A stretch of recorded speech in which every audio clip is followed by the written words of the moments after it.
It's Father Taylor here, and today is the 26th, and it's time for our weekly eBlast and weekend update. So I'll try to keep everything together, just a variety of announcements. First of all, thank you for everyone who has signed up for volunteering on Friday for the calling hours and for the Saturday funeral for Dave Damaris. And I ask you your continued prayers for Judy, her kids, and her little baby grandchild, and for Dave's kids and their kids as well. So we just continue to pray for them for the consolation with such a loss. And I'm praying that Jesus can be very present by the power of the Holy Spirit for all who were there. So it's not just a nice ceremony, but something very filled with God. And so we're praying for that. So thank you for all your help with that. So if you don't know that the calling hours are Friday at 4 and they go to 7, and then the burial service itself begins at 10. At the end of the sanctuary part of the burial service, you will be asked to go upstairs to enjoy some time of being together for a reception. But then the family will have a private exit to go out to the memorial garden for the committal. That'll be family only. So just a little heads up on that. Sundays. So Sundays, we're still working through our 3 R's. The resolve, like I've made this decision. I really want to restart, kind of a sense of restart with my life with God in order that I might be refreshed. And we're making our way down through our order here. And we're down to this week. Really interesting wording. What does it mean to continue in the breaking of the bread? So it's that first question that's asked after we say the creed at a baptism or confirmation or reaffirmation of vows.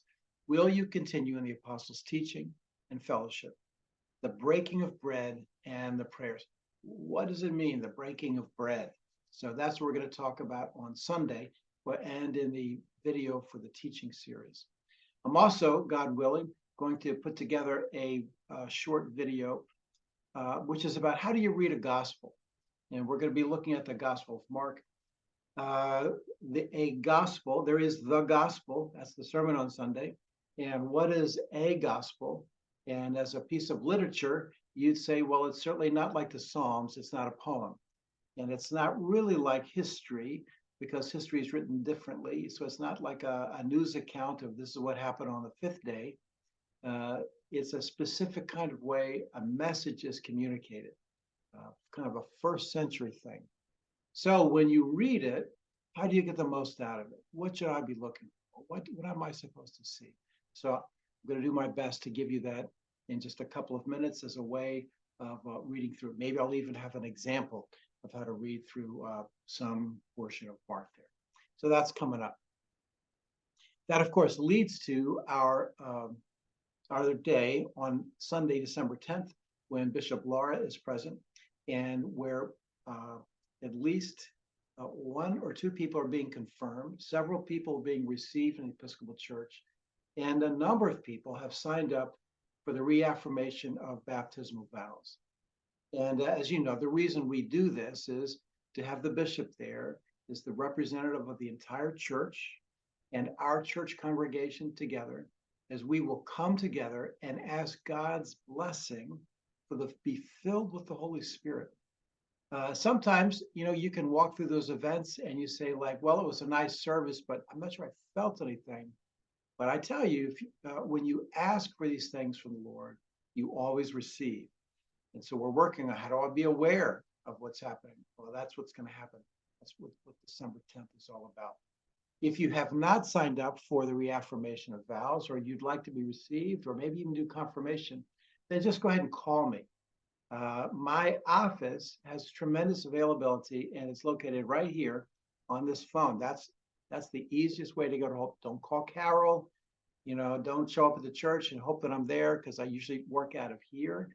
And then I go across the street. Just call me. Don't be afraid, but just call me and I'll be around, in the words of that famous song. So anyway, great stuff happening. So that's Sunday.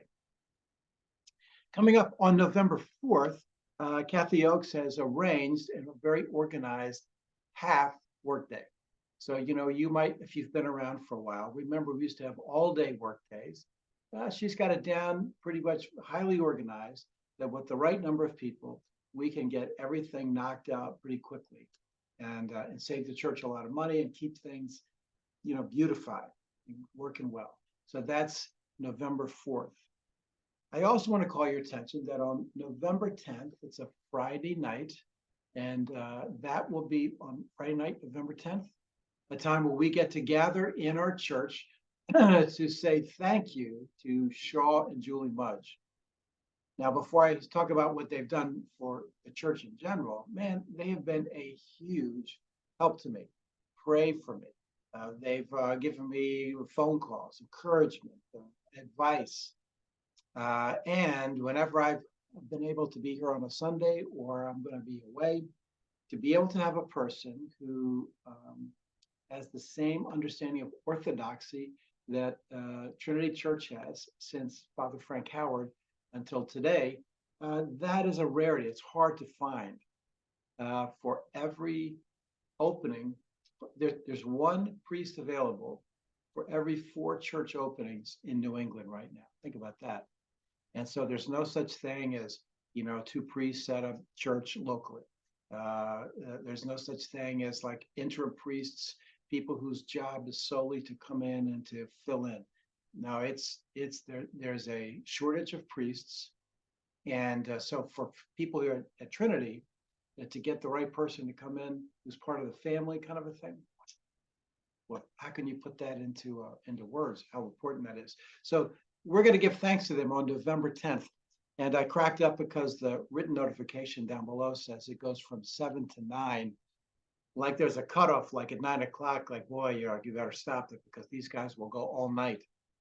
I'm not exactly sure what that was, but just to let you know, so that's coming up on November 10th. I think that's all I'm going to include today. And we have a whole slew of things that are coming forward, but that's all I'm going to include today. So be praying about and praying for those people who are wanting the prayer from the church on December 10th and work with the program. Call me if you say, hey, this is the first time I've looked at an eBlast for a while. I didn't know about it. What can I do to sign on?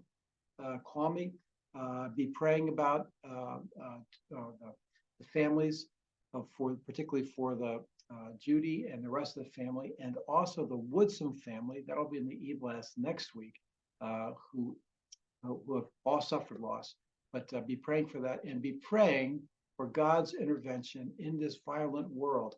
On this morning, if you woke up, or last night if you went to bed late, we heard about this. It still boggles my mind. Another shooting. This one was in Lewiston, Maine, as you know, and I got my son's, of course, in California, 6-hour difference. But early this morning, I got a text from him to let me know that at that bowling alley, there's a deaf league that's there, and so there was a bunch of folks who were deaf who were there and were killed. I mean, it's just like, it's hard to believe.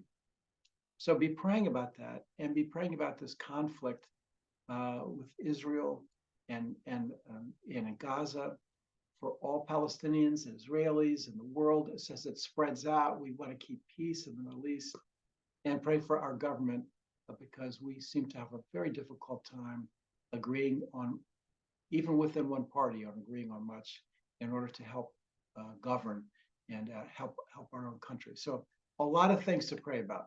So I'll pray about those things, and I will see you this weekend.